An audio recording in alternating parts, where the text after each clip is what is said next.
મોહિની એકાદશી વૈશાખ સુદ 11. અહીં મોહિની એટલે મોહ પમાડનારી નહીં પણ મોહ મુક્ત કરનારી એવો અર્થ અભિપ્રેત છે. રાગ, દ્વેષ અને મોહ જ પાપરૂપી અંધકારના કારણભૂત છે. તેને દૂર કરવાથી જ ધર્મનો પ્રકાશ ફેલાય છે. રાત્રિના પહેલા પ્રહરમાં હર કોઈ જાગે, બીજા પ્રહરમાં ભોગી જાગે, ત્રીજા પ્રહરમાં ચોર જાગે અને ચોથા પ્રહરમાં યોગી જાગે. યોગ અને ભોગ એક જ છે. વ્રતી જ્યારે સાધનાની ચરમસીમા પર પહોંચી જાય છે ત્યારે યોગીની સીમા આવી જાય છે. તેનું મન મોહથી મુક્ત બની જાય છે. મોહની ક્ષણ પણ ચારિત્રથી જીતી શકાય છે. મોહની ક્ષણ દરેકના જીવનમાં આવે છે. કામાશક્તિ સંસારનું મોટું આકર્ષણ છે. સ્ત્રીરૂપ જે માયા, તેને જીતવાને માટે નરનારાયણ ઋષિ વિના અન્ય કોઈ સમર્થ નથી. શ્રીકૃષ્ણ ભગવાને સ્ત્રીઓના સંગે રહીને કામને જીત્યો હતો અને નૈષ્ઠિક બ્રહ્મચર્ય વ્રત રાખ્યું હતું. યુધિષ્ઠિર શ્રીકૃષ્ણને પૂછ્યું, હે પ્રભુ, મોહનું રૂપ શું છે અને મોહની મુક્તિ એટલે નિવૃત્તિ થવાનો શો ઉપાય છે?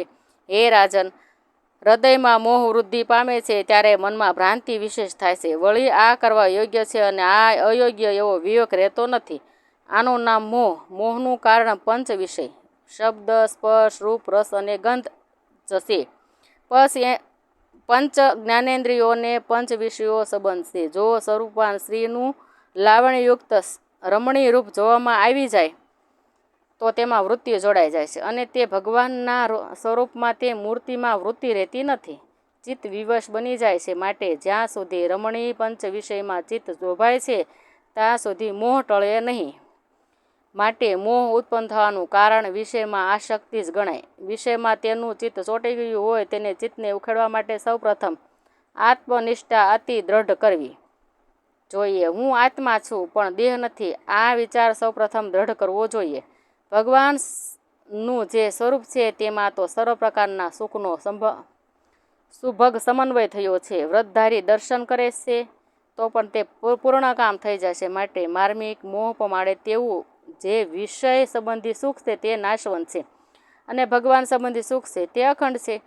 દર્શની મોહિની એટલે દર્શનના માર્ગમાં આડી ઉભેલી મોહિની. છૂટ્યા વિના આત્મદર્શન અશક્ય છે. જન્મ મૃત્યુના દુઃખનું મૂળ કર્મબંધન છે અને કર્મબંધનનું મૂળ મોહ છે. હે રાજન, મોહ, તૃષ્ણા, રાગ, દ્વેષ, કામ, ભોગની આસક્તિ એ સર્વ પ્રમાદના સ્થાન છે. પ્રમાદની અજ્ઞાનની વૃદ્ધિ થાય છે. ચિત્તમાં મિલનતાનો કચરો જામે છે. ચારિત્ર વિકાર હોય, ચિત્ત મિલન હોય ત્યાં સુધી વ્રતધારી મુક્તિ પ્રત્યે અભિમુખ થઈ શકતો નથી. વ્રતધારી વિકાર વાસનાથી યુક્ત હોય ત્યાં સુધી તે દુઃખનું મૂળ શોધી શકતો નથી. યતિ રાજાએ પોતાના પુત્રની વ્યવસ્થા પોતે મેળવી અને 5 ઇન્દ્રિયોના વિષયની લગામ છૂટી મૂકી. ભોગ ભોગવવા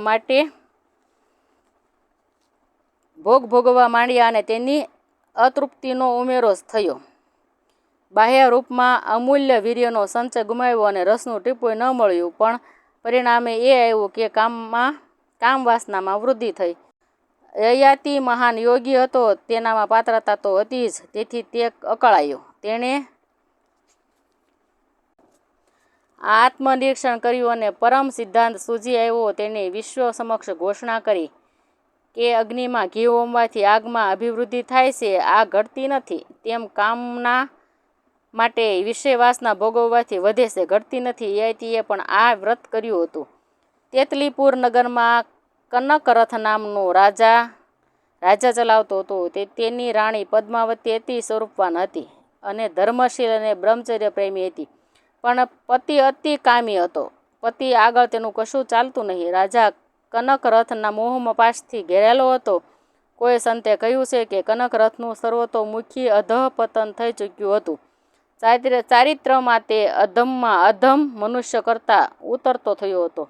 પ્રજા ત્રાહિમામ પોકારી ગઈ હતી. પદ્માવતીએ ગુરુદેવની સલાહ અનુસાર મોહિની એકાદશીનું વ્રત કર્યું અને તેને પુત્ર પ્રાપ્તિ થઈ. કુદરતે પદ્માવતીને પૂરેપૂરો સાથ આપ્યો. શ્રીકૃષ્ણ કહે છે કે, હે ધર્મનંદન, વશિષ્ઠ મુનિએ શ્રી રામને જે મોહિની એકાદશીની કથા કહી હતી તે કથા હું કહું છું.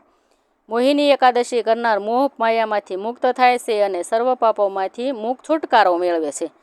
સરસ્વતી નદીના તીરે ભદ્રાવતી નદીમાં ધૃતિમાન નામે રાજા રાજ્ય કરતો હતો. સોમવંશમાં જન્મેલો આ રાજા પ્રજાવત્સલ અને સત્યનિષ્ઠ હતો. આ નગરમાં ધનપાલ નામે એક ગર્ભ શ્રીમંત મોટો દાનવીર હતો. વાવ કુવા ગળાવતો, અન્નક્ષેત્રો ખોલાવતો, તળાવો બંધાવતો, પાણીના પરબ અને ધર્મશાળાઓની સુવિધાઓ કરતો. વિષ્ણુ ભક્ત ધનપાલે 5 પુત્રો હતા. તેમાં દુષ્ટબુદ્ધિ નામનો પુત્ર અતિ દુરાચારી અને વેશ્યાગામી હતો. તેણે જુગાર, શરાબ અને સુંદરીમાં પિતાનું અઢળક દ્રવ્ય ખર્ચી નાખ્યું. આથી રાજાએ તેને દેશવટો આપ્યો. જંગલમાં શિકાર કરતો કરતો તે એક દિવસ કૌંડિન્ય મુનિના આશ્રમમાં આવી ચડ્યો. મુનિવર્ય વૈશાખ માસમાં ગંગા સ્નાન કરી રહ્યા હતા. મુનિ સ્નાનથી પરવારી વસ્ત્ર નીચોવી રહ્યા હતા. પાણીના છાંટા દુષ્ટબુદ્ધિ પર પડ્યા અને તેનો પાપો નષ્ટ થયા. આશ્રમે જઈને મુનિએ સાષ્ટાંગ દંડવત પ્રણામ કરી કહ્યું કે મને મારા પાપોનું પ્રાયશ્ચિત કહો. કૌંડિન્ય મુનિએ તેને મોહિની એકાદશીનું વ્રત કરવા આજ્ઞા કરી. આ દિવસે અન્નનું ભોજન કરનાર સંચિત પુણ્ય નાશ પામે છે. મુનિની આજ્ઞા પ્રમાણે તેણે વિધિપૂર્વક વ્રત કર્યું અને તે પાપ મુક્ત થયો અને તે સ્વર્ગની પ્રાપ્તિ થઈ. ત્રણેય લોકમાં મોહ અને અંધકારનો નાશ કરનારું આ મોહિની એકાદશીનું વ્રત અનેરું, અનોખું અને અદ્ભુત છે. એનાથી ચડિયાતું અન્ય કોઈ વ્રત નથી. આ વ્રત મેરુ તુલ્ય પાપોનો નાશ કરે છે.